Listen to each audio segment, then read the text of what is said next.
want you to be a part of our studio audience. If you're in the Toronto area, contact us. Well, before the break, we asked our studio audience, have you ever regretted something you posted online? And they are divided. 50% said yes, the other half said no. Well, our next guest is a self-declared freedom fighter for freedom of expression. Ezra Levant is one of Canada's leading conservative pundits, an author and columnist, and he also hosts his own daily TV talk show on Sun TV, The Source. Ezra, you have probably never regretted anything you've posted online. Well, you know, anyone who says things, especially as often as a TV commentator, regrets things all the time, whether it's online or in person. But, you know, for those things you get wrong, you try and correct the record. Occasionally you apologize.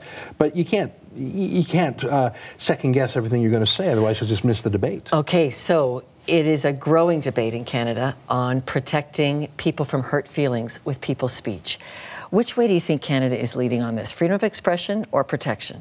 Well, about 30 or 40 years ago, a series of human rights commissions were set up with human rights codes in this country that basically invented a counterfeit human right not to be offended.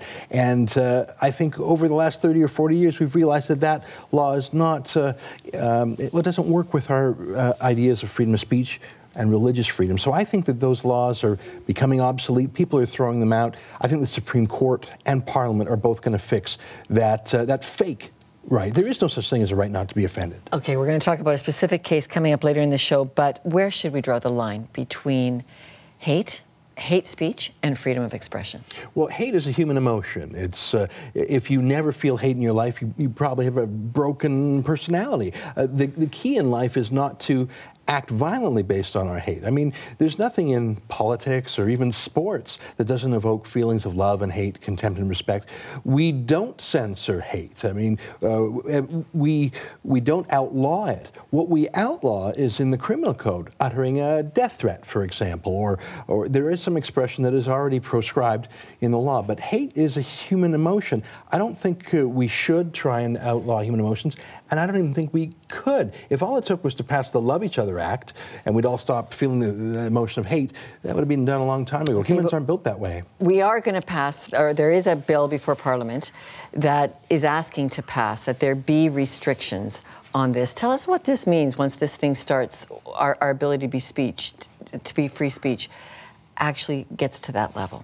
Well, Section 13 of the Canadian Human Rights Act already bans things on the internet that are, quote, likely to promote hatred or contempt. So it is already the law right now that there is a limit on freedom of expression. And I've observed over the number of years that that law has been targeted against certain feelings and certain political views, mainly Christians. In the 34-year history that the law has been on the books, the Canadian Human Rights Act, no one who is a Muslim extremist or a Tamil extremist or a Sikh extremist has ever been prosecuted. But bishops and priests and pastors have, and what has been deemed hate is their views on, for example, same-sex marriage or homosexuality. So hate is such a subjective thing.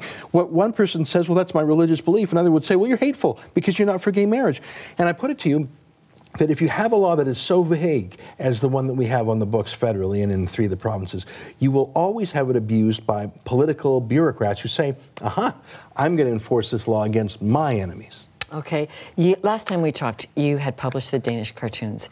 You were before a human rights tribunal, and you railed recently against the issues of the, quote, so-called honor killings. You've also taken a Christian university to task for impinging on the freedom of speech issues to have George Bush come. Do you think this issue is we're getting meeker?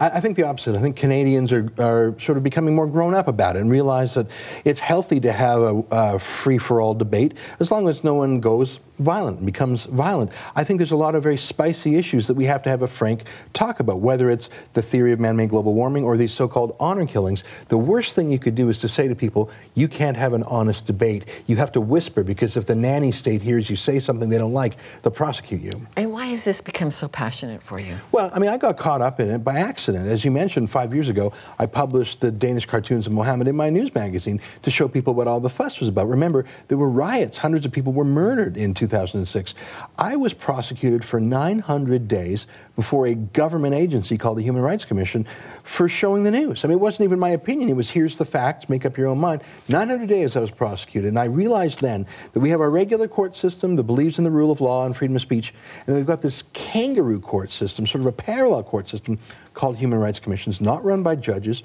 They don't have the same procedures as our real courts, and it's basically political bullying, silencing points of view. I mean, you can agree or disagree with my decision to run those cartoons, but to sick the government on me for 900 days? Okay, so that's forming your passion because you really want to see and like you say, it looks like it's tipping that may be ruled out.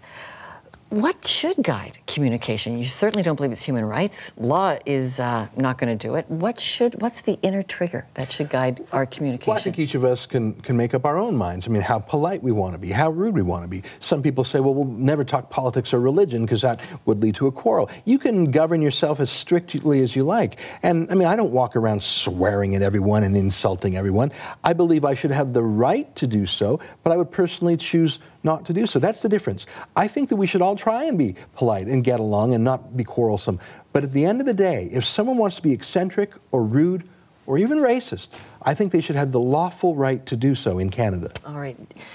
Does your understanding of the Torah inform at all how you communicate so publicly? I mean, the Torah and its, the Talmud, which is basically a debate about the Torah, is just that. It's a debate. It's a back and forth. May the best ideas win, the house of Hillel and the house of Shammai. And my point is that censorship and the Jews never really mix. I mean, because when you're a permanent minority, when you're a permanent eccentric dissident. I mean, and this isn't just for Jews, this is for blacks or gays or anyone who might say, I want censorship. Beware, because if you're a perpetual minority, censorship will one day come and find you. In fact, all of us, at one point in our lives, we have an opinion that is a minority opinion. Maybe we're the only person with a certain opinion, and we've got to protect the right to be the only person in the world to believe something, even if we're wrong. We've got to have the right to be wrong, because at one point in our lives, any of us will be wrong on something. All right, Ezra Levant, thank you very much. And now it's time to find out what you think. Are people who are offended by controversial comments oversensitive? What would you vote? Yes? No? Not sure. Please send us your answers by phone, email, Facebook, and Twitter, or leave us a video message on our website. We'd love to know what you think, so be part of the conversation. Our studio audience is taking a live vote, and we'll have those results when we come back. Coming up, how we deliver the message we want to communicate ends up in the country's top court. We'll ask the lawyer intervening in the case, what would Jesus do about offensive words being used in the name of God?